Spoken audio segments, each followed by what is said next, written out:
merci salaamaaleykum ñoo ngi leen di nuyu di leen dalal fii ci Sénégal ñu am fi benn invité muy Thérèse Faye di actrice politique bokk fale ci APR nekk directrice nationale de l'agence de la case des tout-petits et di maire encore dans une commune Diarère voilà ñu fas yéene rek wax ak moom di dem ci en tout cas ci agence am ensuite li nga xam ne dafa dem ci wàllum politique asalaamaaleykum ñu bàyyi la rek nga nuyoog suñu internet yi. merci beaucoup maa ngi nuyu sénégalaises yi ak sénégalais yi ñuy seetaan yëpp fii ci réew mi ak ci diaspora bi di leen di féliciter yéen tamit équipe Sénégal ci qualité liggéey bi ngeen di def di baalu ñëpp àq ci tabaski bii ñu jóge di baal ñëpp àq di wax ne que réew mi yàlla na gën a naat ñu ngi ñaanal son excellence le président Macky Sall. yàlla na ko yàlla may gudd fan ak wër may ko kàttan bu rëy rëy bi nga xam ne yéene gu mu am ci réew mi sunu borom dimbale ko ba mu mot ak jàmm ak salaam. d'accord balaa ñoo dugg ci politique dafa am li la président de la république mi nga nuyu léegi te ñaanal ko ñaan wu rafet wi. dënk na la l'agence nationale de la case des tout-petits. ku wax case des tout-petits ne ñi gën a tuuti ci réew mi. baa xam nga luñ la dënk ci doxinu am réew. xam naa ko bu baax. parce que nag koo fi gis rek jaar na ci ndaw te lu ñuy naan mag bu motee mag rek daanaka ab ndawam dañ ko defar mooy bu muy nekk tout tànk waajur yi dañ ci taxaw état taxaw ci communauté yi taxaw ci maam taxaw ci nijaay taxaw ci bàjjan taxaw ci donc pour dire que nit li koy tabax nit la ci boppam ba tax na li nga xam ne mooy suñu mission ci agence nationale de la petite enfance et de la case des tout-petits dañ ko xam bu baax ñu nekk di liggéey ci ndigalu suñu ministre de la femme madame Ndeye Saly Diop Dieng ministre de la femme de la famille du genre et de la protection de l'enfance boo gisee ñu ne petite enfance dafa am solo ci réew Kande boo gisee li nga xam ne moom la président Macky Sall di liggéey ci réew mi jamono gii ci li nga xam ne mooy plan Sénégal émergent génération yi nga xam ne ñoo ciy gën a bénéficier wu mais tamit ñoom ñooy yor li nga xam ne moom mooy pérennité bi mooy li nga xam ne mooy tout tànk tey jii ba tax na am na yu am solo yoo xam ne ñu ngi ko ciy def bu baax a baax parce que nag au-delà du caractère éducatif bi ci nekk muy l'éducation préscolaire dafa am une prise en charge holistique ak intégrée boo xam ne moo am ci case des tout-petits muy dem ci wàllu éducation aux valeurs dem ci wàllu éducation religieuse dem ci protection dem également ci éducation parentale mooy waajur yi bu ñu amee tout tànk nu ñu war a mel ak ñoom mais également éducation nutritionnelle bi ñuy joxal ñi nga xam ne ñoom ñooy éducateurs yi mais nutrition bi ñuy développé ci biir case des tout-petits bi mu amaat beneen projet su ma ko tënkee rek bu ñuy wax connecter les tout-petits nga xam ne le fonds de service des télécoms ñoom ñoo ko financé pour une durée de 3 ans ñu def première phase année bu nekk ñu équipé 100 cases des tout-petits fii ma ak yéen 200 cases des tout-petits équipé nañ leen ñuy jëm ci li nga xam ne moom mooy 3e année de mise en œuvre du programme donc su ma tënkee tey mën naa wax ne que agence bi mu ngi ci 1346 structures muy case des tout-petits di école maternelle di garderie communautaire suñu nekkee ci biir 1346 yooyu am na lu ñuy wax les espaces d'éveil communautaire yi nga xam ne dañ ko réserver également aux enfants qui ont moins de 3 ans parce que nit ñi crèche la ñuy gis habitude di gis c'est vrai mais dans le public ci biir case yi am na ñoo xam ne loolu ñu ngi ko ci développé loolu yëpp nag suñ ko waxee rek dafa nekk ci ndigal boo xam ne président de la république da ko am ak vision boo xam ne nañ ko reconnaître le président Abdoulaye Wade moom tamit amoon na ko pour dédier une agence nationale de la petite enfance et de la case des tout-petits dédié ko à la petite enfance sénégalaise mu nekk un exemple ba nga xamante ne mën naa ne partenaires yi ak les bailleurs au niveau international ñëpp a ko saluer parce que je pense le Sénégal est le seul pays ci biir subsaharienne di zone bi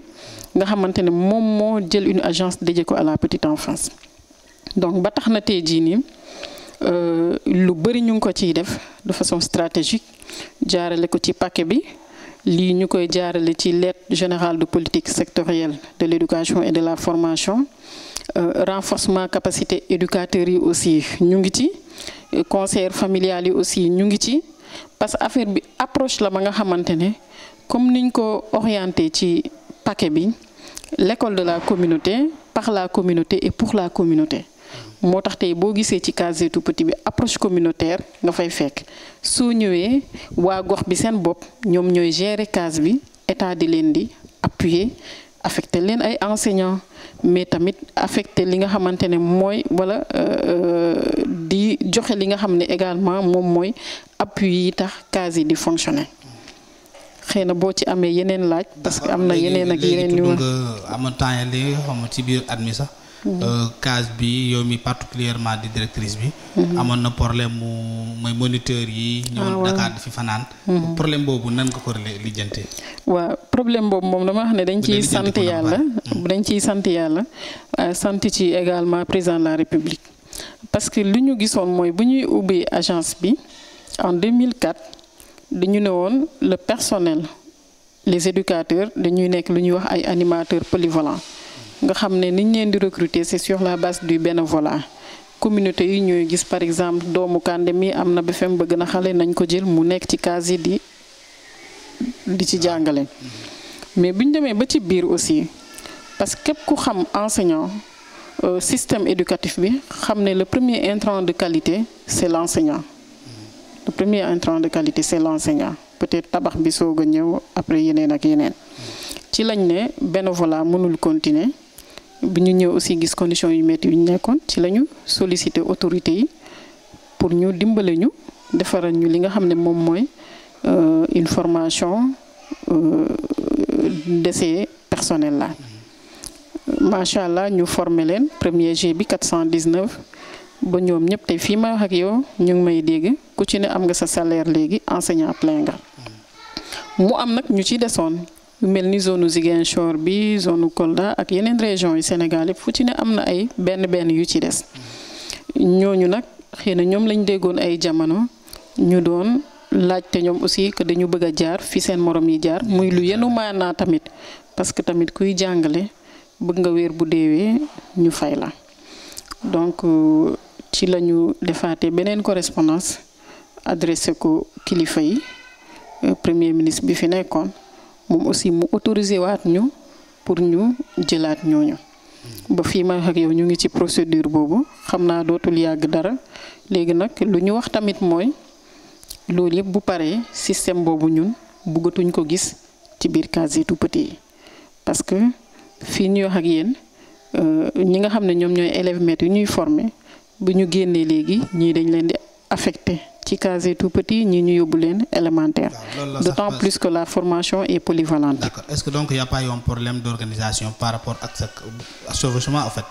Est-ce que baaxul loon ñu jël benn wàll ñu dénk ko ministère de l'éducation du mel ni enseignant wala jàngalekat? Non, enseignant moom éducation nationale les enseignants sont d'abord les fonctionnaires de l'État. Waaw. Mais enseignant éducation nationale mooy seen hiérarchie. Mais nag comme secteur bi ñëpp a ko bokk. ci éducation préscolaire dafa bokk ci secteur bi moo tax ñu organiser ko noonu et on le gère sans difficulté. Aujourd'hui mën naa wax ni que bu dee affectation lu dem ci préscolaire man je ne fais que des propositions le ministre validé. su fekkente ne tamit ay enseignants yu génn la c'est le ministère qui apprécie ñii ñooy dem fii ñii ñooy dem fii ndax nag ci seen autorité la ñuy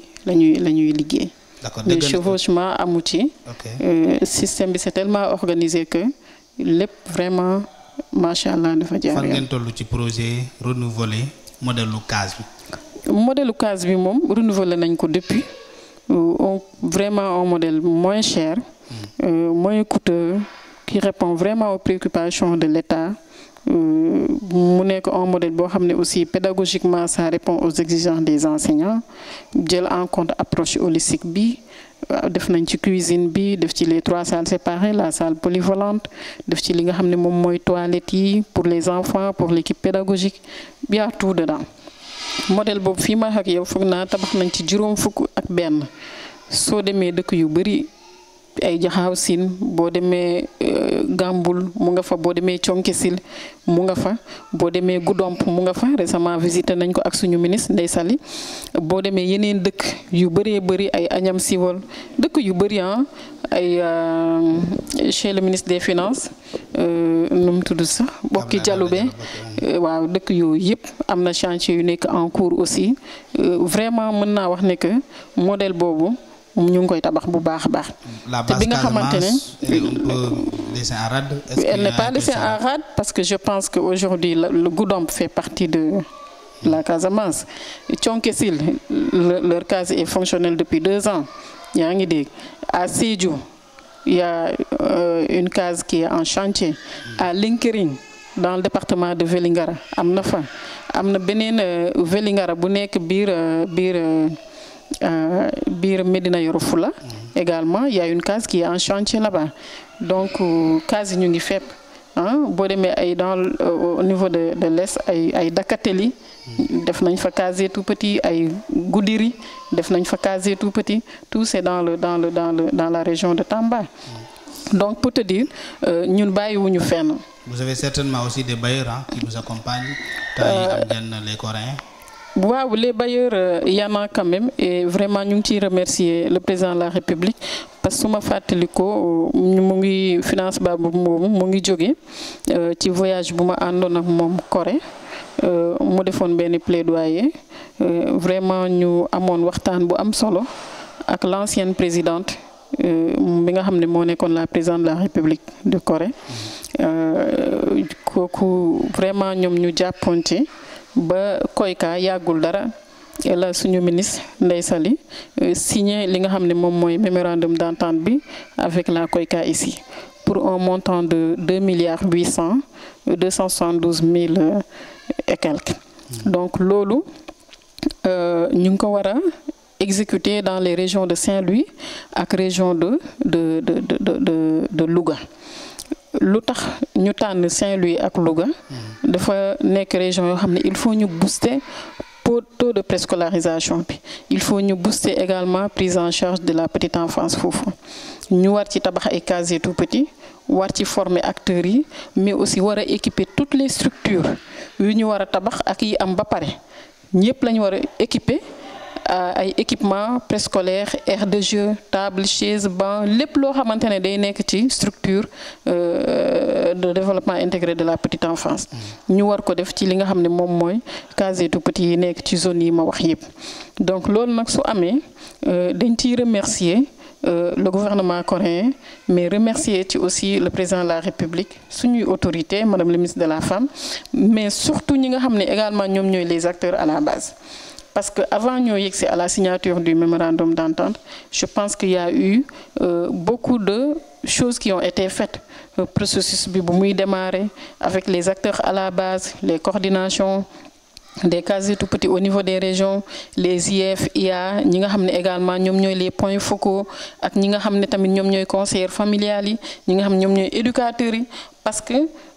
tey comme ni nga ko xamee partenaire balaa moo jël xaalisam di ko def fenn il faut mu ñëw xoolal boppam ba gis loo xam ne dal na xelam rawatina li nga xam ne moom mooy coréen ñëpp xam nañ leen ci seen exigence ñëpp xam nañ également ci li nga xam ne ñoom ñoo kii te bi ñu ñëwee gis modèle bi nga xam ne moom la Sénégal di defar ñoom li ñu njëkk a wax mooy modèle bi quand même ça répond aux normes donc loolu aussi mu dalalaat suñu xel. donc li ci des xam naa ne fii ak début d'année bi dinañ démarrer activités yi ñu ngi travailler ci loolu mais aussi di wax ne que projet bi particularité mooy li nga xam ne moom mooy la gestion administrative la Koyka de ko délégué waat li nga xam ne moom mooy UNICEF yaa ngi dégg ak UNOPS pour li nga xam ne moom mooy construction yi ñun ñu nekk agent d'exécution pour le compte du gouvernement du Sénégal mais li ci am solo daal mooy impact bu mu nar a amal ñi nga xam ne moom mooy xale yi nekk ci zone yi ma tudd léegi. muy Louga ak Saint-Louis. Infrastructure éducative yombul déjà ça demande beaucoup de moyens. waaye nga tabax tamit amul xale yu fay dugg parce que déjà dans beaucoup de régions. comme ni ko waxee parents yi bi léegi xamuñu solo si ngay jël xale yóbbu ko ci lu mel noonu pour mu jàng est-ce que da ngeen jàmmarloo problème yu mel noonu maanaam parents yi bañ a inscrire seen doom ko. non instant bi moom pour vous dire vrai. xam nga am na ay jamono nit ñi dañ doon foog ne que préscolaire luxe la mais fii ma wax ak yow léegi nit ñi xam nañ ne que c'est une nécessité au contraire boo ñëwee tey si suñuy archives yi lu ñu yor ci ay demandes de construction case tout petit ci ay dëkk kenn xamul nu mu toll. pour vous dire aujourd'hui la mentalité a changé sénégalais yi xam nañ importance su yóbbu sa doom école ca ba muy teel mooy lan mooy ba muy nekk tout tànk bu ndaw. parce que loolu day forger xale bi day tax xale bi gën a am capacité day gën a éveillé wu mais tamit day tax xale bi gën a adapté wu à n'importe quel environnement donc ba tax na loolu moom dama jàpp ne que tey jii nii au contraire ay surnombre la ñuy am souvent ci case yi boo ñëwee ci Dakar par exemple ay case tout petit Ouest Foire VDN ak yeneen case yëpp balaa septembre fees nañu donc yeneen zones yi tamit je sais que communauté yi ma leen di ci gërëm bu baax a baax parce que état mu ngi def mais li am solo ci surtout ci fonctionnement case tout petit yi mooy li nga xamante ne communauté yi nu ñu ko jëlee approprier ko tey balaa école di ubbi ñoom dinañ organiser seen lépp parents yi dinañ ñëw inscrire fixer seeni cotisation fixer seeni lépp donc ba tax na tey jii nii ñun kay li nga xam ne moom la ñu gën a amaat ay challenge yu ñu war a def mooy nan la ñuy def ba gën a jàppale population yi pour que seen doom yi mën a amaat accès suñu structure yi c'est-à-dire ñu gën a am proximité ci village yi defaat ay construction pour que xale yi nga xam ne amuñu chance dem ci yeneen dëkk yi mën a toog seen biir dëkk dugg ci préscolaire bi def ko parce que loolu xam nga lu muy andi tey xale bu def préscolaire niveau am par la force day am lu muy impacté ci niveau bu demee élémentaire ak feneen. donc et puis dañuy régler aussi question yu bari yoo xam ne c'est lié à la protection de l'enfant tey on nous dit souvent qu'il y a un problème d'enregistrement à l'état civil tey xale bi bu duggee ci biir case tout petit bi buy dem élémentaire du am problème boobu parce que dina am suuf déjà kay juddoom mais tamit am na question yu bari. Vaccination bi santé malnutrition bi bu fekkente ne xale bi dafa xiiboon dañ koy détecter parce qu'il y a quand même des agents formés pour ça dans les structures yoo xam dañuy détecter xale bi si la malnutrition aiguë wala modérée et tout te loolu yi bu fekkente ne dañu am dispositif boobu di ko faire fonctionner partout donc mën naa wax ne que côté protection xale yi vraiment dina am lu bari lu nga xamante ne dina ko saafara. d'accord donc ñu romb point boobu. donc wax nañ ci déjà lu doy. mais tamit actrice politique nga kenn mënul dajak yow. te duñu dugg ci terrain politique. ñu gis ne bi ñu ginnaaw bu ñu génnee. ci présidentielle bu 2019 24 février 2019. ngeen gagné ko. président ñëw tëbal poste bi ñu fi andi ay réformes yoo xam ne du woon lu ñu doon xaar ci moom parce que mosu ko waxtaanee. jàpp nga ne loolu stratégie politique la wala toujours dafay dem ci wàllu fast track bi nga wax voilà te ñu dugg ci. je pense que débat boobu moom dépassé nañ ko président de la République moom la Sénégal yëpp fal. mu am li nga xam ne aussi constitution da ko jox charte réew mi mu am vision bu claire am loo xam ne aussi bu ko bëggee doxal moo xam méthodologie bu mu bëgg a utiliser et je pense que tey jii nii ñëpp gis nañ ne que certes supprimer na poste premier ministre mais affaire yi ñu ngi dox normal. donc pour wax ne rek loolu moom du loo xam ne sax je pense que ci jamono gii ñu nekk débat la du stratégie politique parce que président ñëpp xam nañ ne li ko intéressé mooy comment faire pour que sénégalais yi ak sénégalais ñi ko fal ak ñu ko falul nu ñuy def ba seen bien-être amélioré wu président Macky Sall loolu moo ko ñor léegi nag nan la koy defee moom am na stratégie yàgg na ci nguur avant moo nekk président de la république tey teg na ko nit ñi ñu ngi liggéey ci loolu ñu ngi dox ci loolu donc nañu sant yàlla. amul benn problème pour yow par rapport ak réforme yi ak législative municipale yi nga xam ne repoussé ñoo ngi nag waxtaan nuñ koy repoussé. non municipal est-ce que loolu du violer calendrier républicain. non que xam nga président d'abord damay saluer méthodologie bu mu utiliser. Une méthodologie non concertée. Non c'est pas non concerté. xanaa dialogue bi nag fii la fekk. dialogue bi forcing la. non dialogue bi nag fii la fekk. sëñ bi dialogue bi ñu waxtaan ñëw ñàkk ñëw opposition ñëw ñàkk ñëw. dialogue bi mais xam nga Kande man su ma la woowee sama kër ne la kaay ñu waxtaan ci benn mbir nga ne ma ñëwuma xam nga du ma yónnee sa kër nag ne parfois di nga ma wuyu si. vrai ou faux. loolu la rek nañ ko jàppee noonu moo tax ma ne la méthodologie bu mu utiliser man dama ko rafetlu. lu mu utiliser mooy lan moom réew mi falaat nañ ko gis na ne que il faut ñu waxtaanewaat réew mi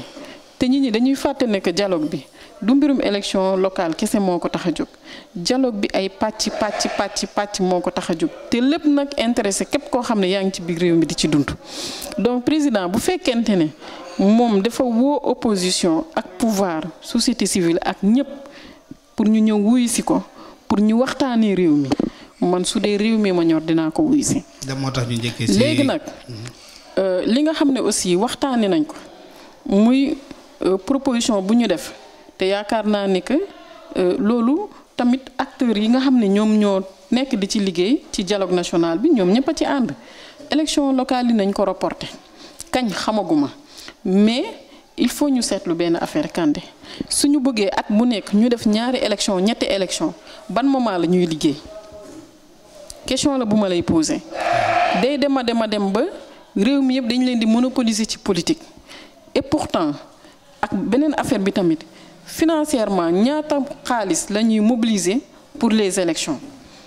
ñu jóge ci présidentielle bëggoon def élection locale te il faut comprendre une élection locale une élection locale coûte plus cher qu'une élection présidentielle. Ouais. dëkk yi ñaata liste ñooy am fii ñaata liste ñooy am fee ñaata liste ñooy am fële loolu yëpp bu fekkente ne état gis na ni que matériellement mais tamit ak situation bi nga xamante ne moom la ñëpp d'accord ne que war nañu mën a jël élection yi randal ko man de loolu gisuma ci inconvénient. d'autant plus que du ñun waxu réew mi amul xaalis de yow egg nga ci keesu état ba xam ndax am na xaalis wala amul xaalis dama la ne. tey une élection présidentielle ci la ñu jóge di dem ci élection locale réew mi nag mënuñoo nekk ci ay élection suba élection ngoon su fekkente ne ñi nga xam ne ñoom ñoo bokk mbir mi toog nañ waxtaanee ko ba d'accord ci mais loolu nañ jàpp nekk rek du le président décider boppam. lu ñuy waxtaanee ci réew mi bëri na parce que xamee nañu en tout cas yéen moom. dëgg sërëx rek ngeen man waaw parce que andi woon nañu fii nu mu tudd les assises nationales ba tënk fi benn téere boo xam ne ñëpp xam nañ ne luñ fa bindoon lu nekkoon ci biir xawoon na baax du ma wax ne baax na ñu jël ko tegee ko ne Macky Sall doxal yëfu boppam mu andiwaat encore dialogue national mu bëri point yoo xam ponk yoo xam ne dinañ ko ci waxtaane est-ce que du mbir la boo xam ne da ko teg nii rek pour retenir. li ma la mën a wax daal mooy. président Macky Sall li ma la mën a wax mooy président Macky Sall depuis bu mu nekkee ci bopp réew mi ba tey yaakaar naa ni man Thérèse maa ngi fi génnuma réew mi mën naa apprécier nu muy doxee même si peut-être mën nga jàpp ne que c'est partisan mais li ma jàpp mooy fekkee gu ma fi mu imposer fi loo xamante ne woowul ñi nga xam ne ay kilifa la ñu yor ay parti politique ñi nekk ci société civile waxtaan ak ñoom ba tënk ci dara. dialogue boobu may ma rek avant parrainage bi ci acte 3 de la décentralisation laay njëkkee. parrainage président dem ba instituer la journée du dialogue national chaque 28 mai ak lii nga xam ne moom la ñuy waxtaanee après élection mënoon na ne man la ñu fal lii ak lii laay décider nii ak nii laay doxalee ci réew mi mais après élection dafa woowaat nit ñi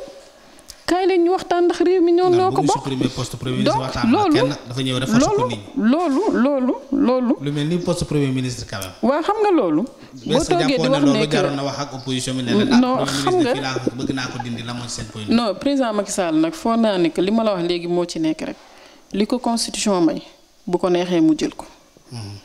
donc il n'était pas forcé. waaw bu ko neexee mu jël ko. ndax pour gën a taaral démocratie gënul pour wax la benn affaire parce que dama doon expliquer léegi te fekkewu ma. élection locale man gis naa fi ñu reporté ko sur la base d'une seule proposition d'un député à l'Assemblée nationale. loolu forcing la pas mal de députés porté nañ fi loolu pour reporter élection locale assemblée voté ko mu jàll. bii nag on a appelé tous les partis politiques de ce pays plus de 300 partis woo société civile woo ñëpp. te li ma la wax léegi nee naa la dialogue bi. parce que quand même gis nañu ni ngeen gagné présidentielle bi forcé choisir seeni candidat. non éliminer potentiel candidat ñii ngeen yóbbu leen à l'exil ñii ngeen bàyyi leen prison. xam nga yow da nga nekk di suscité waat ay débat yoo xam ne. non damay ñëw rek ci logique lañ nekk rek. ensuite ngeen jël candidat yi ngeen xam ne du ñu leen yëngal ñu mel ni Madické Niang Issa Sall Ousmane Sonko sax tuuti te gis nañu fu mu leen yóbbu ngeen jàpp ne local yi daanaka mënoo leen ko gañewaat parce que am na solo. pour président mu gérer mairie yi moo tax ngeen jàpp ne voilà il faut que ñu repousser ko pour ñu rassurer woon ne dinañ ko gañewaat. ensuite xalaat sax ni ñuy repousser est-ce que ci logique boobu ngeen nekk. kon yow daal kon yow daal expert nga ba mën a xam ndax dinañ gagner local yi wala duñ gagner local yi xam nga. wax yu mel nii xam nga yàgg nañ di ko dégg. yenn saa yi nga dajeek opposant mu ne la waaw da ngeen di def lii parce que da ngeen a yaakaar ne boo leen demee ci lii duñu lii gis nga une élection locale man je suis bien placée pour vous dire parce que je suis maire. du président Macky Sall mooy tax certes dina am fu mu ciy peser ndax gox bu ne am na lam ca def muy ay réalisation. D'accord. Mais aussi le comportement du maire wala de la personne leader de la zone da ci am solo. D'accord. te loolu dafa bokk ngay nekk opposition wala ngay nekk pouvoir donc président Macky Sall il est loin d'être une personne qui calcule di xool ndax est-ce que local yi dinaa ko gagner est-ce que duma ko gagner li ma lay wax rek mooy nekk élection locale yi président Macky Sall élection am jàll na de élection locale yi c'est l'élection des responsables ñi nga xam ne ku ci ne yaa ngi wut leadership fi nga dëkk nga nekk opposition nga nekk pouvoir yaa ngi dégg donc li may wax rek mooy nekk pour tëj point boobu noonu dialogue bi bu fekkente ne ñëpp waxtaan nañ ba jàpp ne élection yi dañ ko war a pousse man je suis pour parce que dama jàpp ne également une élection xawma des élections mënuñ di ko def ñaari yoon ñetti yoon ci biir ci benn at. D'accord. waaw maire nga wax nga ko déjà. élection locale affaire responsable yi la ak seeni gox. yow nga nekk maire commune. Jaareex waaw. du Njaareex Jaareex. ok voilà nga amoon problème bu am solo. boo xam ne problème sax musul am solo mais mu nekkoon problème boo xam ne dafa tiis. mu nekkoon problème wàllu ndox. mu jaral la nga bàyyi fi sa lépp. dem wàcc sur le terrain. fu problème bi toll c'est réglé ou ce n'est pas réglé. alhamdulilah tey si suba bi ma yeewoo dama gis présidente Azifor bi woo ma Fatou Sarr bi ma woowee ma wuyu ko ma ne ko man de su ma gisee sa appel rek sama fit bi day dem ndax dafa amaat problème mu ne ma noonu dama lay woo pour nga déglu bi ma dégloo boobu maire yi jigéen ñëpp ñu ngi wëy di fecc ndax ndox mi egsi na moo tax ma ne alhamdulilah loolu nag dañuy vivre situation boo xamante ne dañ ciy masawu coono population Jaareex yëpp parce que xëy rek ubbi sa robinet jot ndox moo xam ne mënoo ko sax sëlmu loolu moo ñu daloon nappe bi changé carrément mu nekk situation boo xam ne tamit ku ko dundul rek mënoo koo xam parce que nag c'est très difficile l'eau est très précieuse la question de l'eau également est très sensible mais bu ñu demee ba ci biir certes ñu lijjante ay citernes fii ñi nga xam ne ñoom ñooy OFOR ak ñi nga xam ne mooy direction de l'environnement suñu xarit bay di ma ko ciy gërëm bu baax a baax ak ministère bi ñoom ñëpp ñu yónnee ñu ay citernes ñu ciy jàpp di ci jàpp ak DG OFOR ñoom ñëpp ñu leen di ci remercier bu baax parce que dañ ci jàpp nag mais bu ñu demee ba ci biir ci ndigalu sous-préfet ndax la gestion de l'eau dans les communes elle est tripartite la sous-préfecture la mairie ak ñi nga xam ne ñoom ñooy waa Azifor bu ñu demee ba ci biir ñu xam ne forage mënuñ ko am daar te bu ñu toogee seetaan nii population yi dina métti ci ñoom ci la ñu jokkoo ak waa hydraulique au niveau régional ci la ñu waxtaan ba trouver solution ñu ne comme commune bi am na ñaari forage yu fi nekk bokkul ak bu Jaareex forage bu Jaareex ñu ngi ko tabax en 1987 boobu man mën naa ne sax xale la donc yeneen forage yi fi nekk te seq commune bi nañu def ay raccordement ci tuyau yi ñii alimenter une zone bi leen gën a jege mooy ñu jëlee ay raccordement def PN nu mu sax jël ay tuyau PN 10 90 bi jëlee ko dëkk bu ñuy wax Ngarjam nga xam ne ci Diohine lañ ko branché andi ko beneen dëkk bu ñuy wax Leem mooy Daam mooy suñu dëkk bu ko defee tuyau yooyu bu ñu ko raccordé ndox moomu dina ñëw ba fi nga xam ne moom mooy Jaareex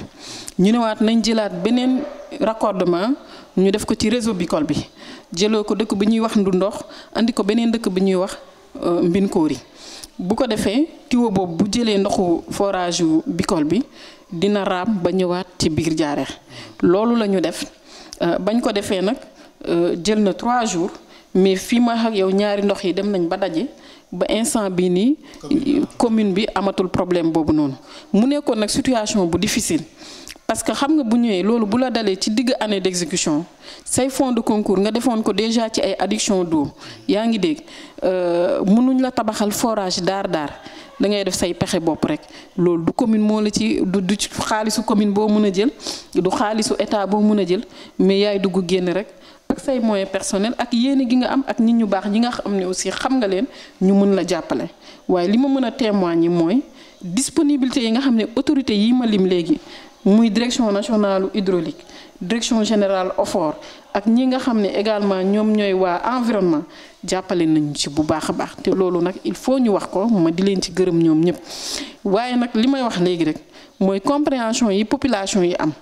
parce que au départ xëy na di nga gis ci réseaux sociaux yi ay ñi ñu attaqué y a un problème d'eau souci mais nit ñi problème ndox bu amee rek nañ xam ne que c'est pas la volonté de personne. Président de la République bu sañoon ñëpp am ndox ñëpp am lu ñu lekk ñëpp am lu ñu naan parce que il est là pour ça mais nag bu jékki-jékki changé kenn mënul wax ne que diw moo tax loolu am moo tax bu mu amee tamit ñu gis ne que population yi dañ ko accepter nangu ko ñun aussi ñu anticiper def ak ñoom ay réunion de sensibilisation ak village yi nga xam ne chef de village yu mu concerné conseillers municipaux yi bokk ci dëkk yooyu ak femmes yi jeunes yi instance yépp ñu wax ak ñoom sensibiliser leen jël ak ñoom engagement donc lii moo nekkoon problème mu ndoxu Jaareex bi bu loolu weesoo moom mën naa ne ñun Jaareex rek la ñu am parce que nag dëkk bi nga xam ne fa nga juddoo def fa une partie de ton enfance yàlla def ngay politikaat ñu nga ñëw nekk xale bu ndaw ñu ne la yaay suñu maire ñooñu booy dee sax na la ko jaral